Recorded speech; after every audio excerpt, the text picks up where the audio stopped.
This quiet man from Cleveland, who began his career as an accountant, was passionately devoted to numbers, systematic work, and flawless order. Yet within a single lifetime, John D. Rockefeller came to control 90% of America's oil reserves, commanding the most valuable resource of the industrial age. Governments tried to stop him, competitors struggled to defeat him, but all efforts failed.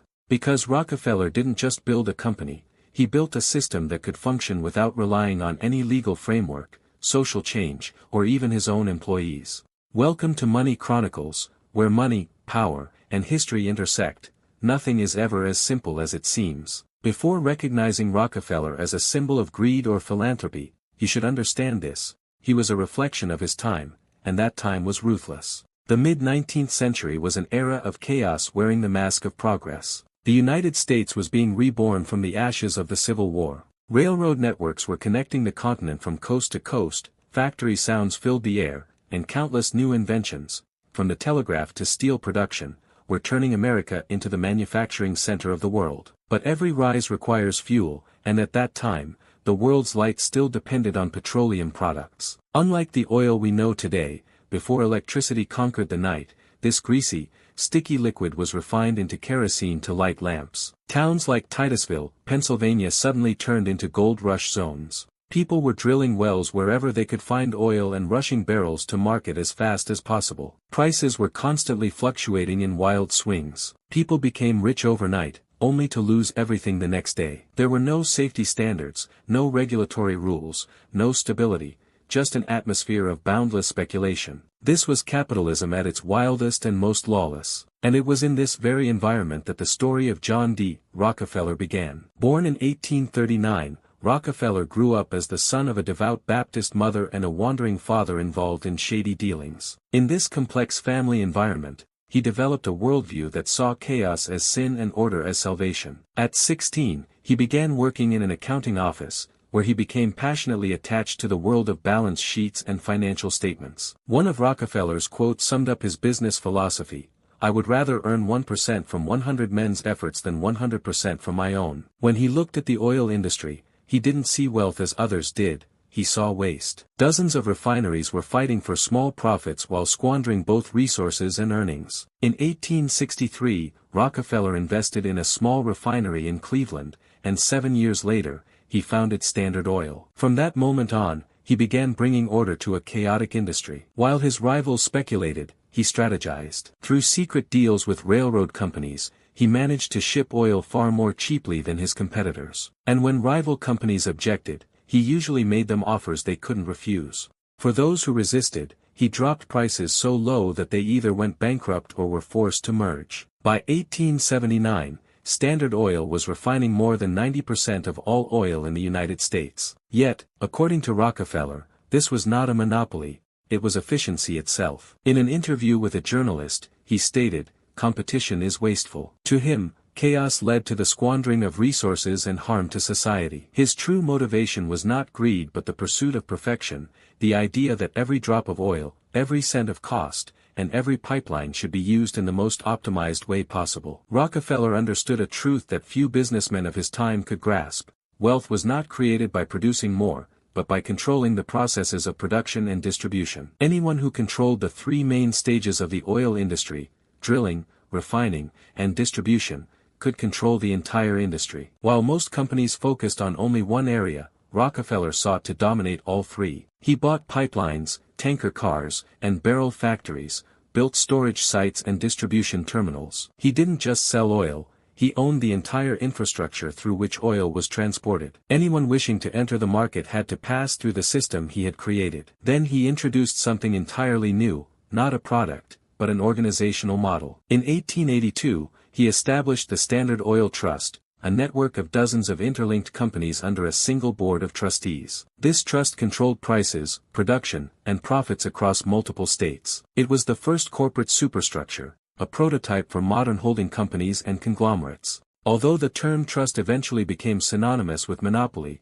Rockefeller's efficiency-driven approach reduced kerosene prices by as much as 80%. Consumers benefited from it, while competitors denounced it as an oppressive strategy. Even politicians allied with industrialists began to see the danger. Standard Oil was operating like a state of its own, an invisible empire of pipelines, lawyers, and accountants. Journalists began referring to Rockefeller as the most hated man in America. Yet those who knew him personally described him as polite, methodical, and eerily calm. He dressed modestly, stayed away from scandals, and quoted the Bible daily. Rockefeller viewed wealth as proof of divine providence and managed it with a sense of moral responsibility. While others flaunted their riches, he reinvested his earnings with almost religious discipline. To his employees, he preached thrift as a virtue and waste as a sin. But such immense power inevitably brought backlash. In 1904, investigative journalist Ida Tarbell, whose father had once gone bankrupt because of Rockefeller's tactics, published the history of the Standard Oil Company. The work exposed secret railroad deals, destructive pricing policies, and coercive buyouts in vivid detail. It triggered a wave of public outrage. Standard Oil had become the symbol of unchecked capitalism, and Rockefeller was now the face of monopoly. That same year, the government stepped in. Using the Sherman Antitrust Act, federal prosecutors began dismantling the nation's most powerful corporations, and none appeared larger than Standard Oil. After 7 years of legal battles, in 1911, the Supreme Court delivered its final verdict. Standard Oil was declared a monopoly and ordered to break up into 34 independent companies. The media hailed this as a victory for democracy. On the surface, Rockefeller had been defeated. But the story didn't end there, it merely entered a new phase. Because Rockefeller held significant shares in each of these newly formed companies. When the company split, investors rushed to buy up shares of the new entities. Within a year, the combined market value of firms like Exxon, Mobil, Chevron, and Amoco had tripled. One morning, Rockefeller woke up wealthier than ever before. The government had broken apart his empire, but in doing so, had also diversified and multiplied his fortune. By 1913, he had become the first billionaire in modern history. Adjusted for inflation, his wealth would exceed $400 billion today, more than the combined fortunes of Musk, Bezos, and Buffett. And he achieved this not by inventing a new product, but by building a systemic architecture, a mechanism designed to generate wealth indefinitely. Yet Rockefeller's genius wasn't limited to business. He realized early on that power without legitimacy would ultimately lead to destruction. So, he did what few of his contemporaries dared to do. He reinvented himself as a philanthropist. He donated hundreds of millions of dollars to universities, medical research, and public health. His Rockefeller Foundation helped eradicate diseases like hookworm and yellow fever, shaped the modern education system, and even played a role in the founding of the United Nations. Skeptics saw this as a public relations maneuver, while admirers called him a visionary. Either way, it worked. The robber baron had transformed into a philanthropist. He had turned reputation into a new form of capital, and more importantly, he had drawn the blueprint that every billionaire since has followed. The Rockefeller formula works like this.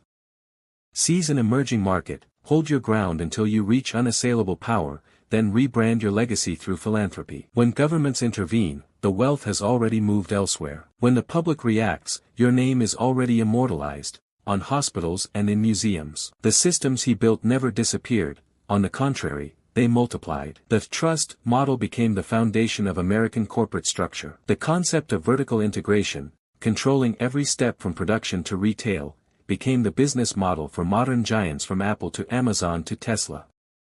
The influence he created through foundations and political networks became the prototype of the modern, soft power of wealth. Even his apparent defeat, the breakup under antitrust laws, became a guidebook. When governments dismantled AT&T or tried to regulate big tech companies, history repeated itself. The parts often became more valuable than the whole. As Rockefeller demonstrated, once money reaches a critical mass, it behaves like a black hole, it bends everything around it. You cannot destroy it. You can only change its orbit. When he died in 1937, Rockefeller had lived long enough to see how oil had transformed the world. Automobiles, airplanes, plastics, and the energy revolution, all rose upon the industrial foundations he had built. The substance that once illuminated lamps in his youth had become the circulatory system of modern civilization. His fortune, through family foundations and investments, outlived him, evolving into new forms of power across finance, industry, and politics. But perhaps his most enduring legacy lies in the psychological realm. He taught the world that wealth is not an accident,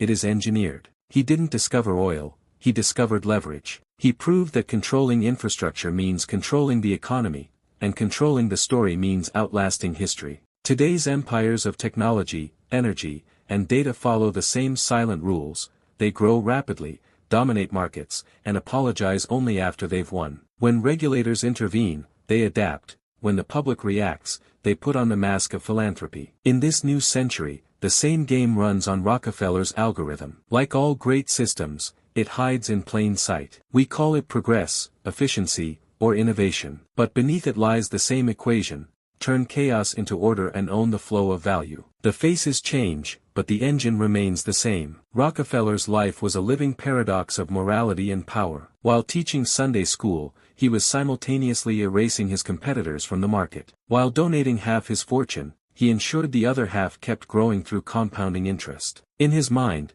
there was no contradiction.